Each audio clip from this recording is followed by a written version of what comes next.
2020 14-15 अक्टूबर को बहुत भारी मात्रा में बारिश हुई थी,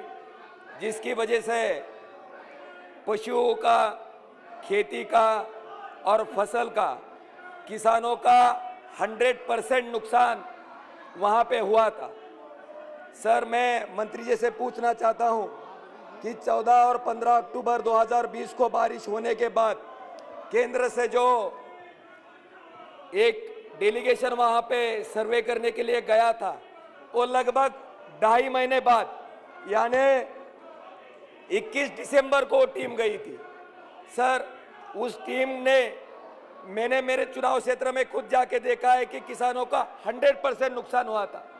तो उस टीम ने जो सर्वे किया था, वो सर्वे में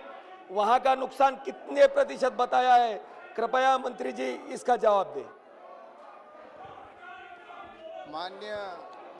अध्यक्ष महोदय जी, जैसा कि इन्होंने अपने क्षेत्र की नुकसान के बारे में जिक्र किया है और भारत सरकार की जैसे योजना के तहत नुकसान होने पर फसल बीमा योजना के तहत जो वहाँ से राज्य सरकार की गिरदावरी की रिपोर्ट आती है, उसके आधार पर उनको क्लेम दिया जाता है। और दूसरा, जैसा इन्होंने कहा कि केंद्र सरकार की जो टीम गई और वहाँ जो नुकसान हुआ, उसको लेकर किसानों को मुझे बताते हुए प्रसन्नता है कि जो वहाँ पर टीम गई और उस टीम ने वहाँ से आकलन किया, उसके आधार पर जो हमारी उच्च स्तरीय कमेटी है, जिसके अंदर हमारे गृह मंत्री जी, वित्त मंत्री जी और कृषि मंत्री जी होते हैं, और उन्होंने इसका फैसला करते हुए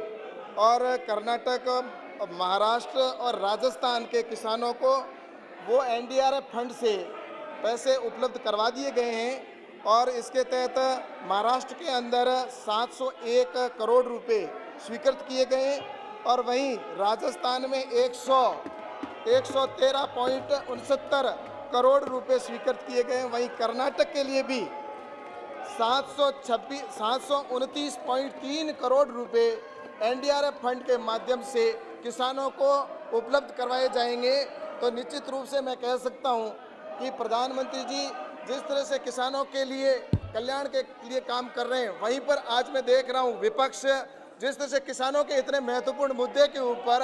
हंगामा करके देश को क्या दिखाना चाहते हैं। जहां किसान के लिए प्रधानमंत्री जी एक तरफ चिंता कर रहे हैं कि देश की किसान की इनकम बढ़े, किसानों की इनकम डबल हो, और वहीं पर कृषि के इतने महत्वपूर्ण कानून बने, उसी के माध्यम से आने वाले समय जवाब दीजिए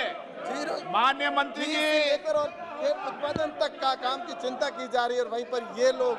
जिस तरह से हंगामा करके और देश को किस तरह से दर्शाना चाहते हैं, ये सब देश के सामने।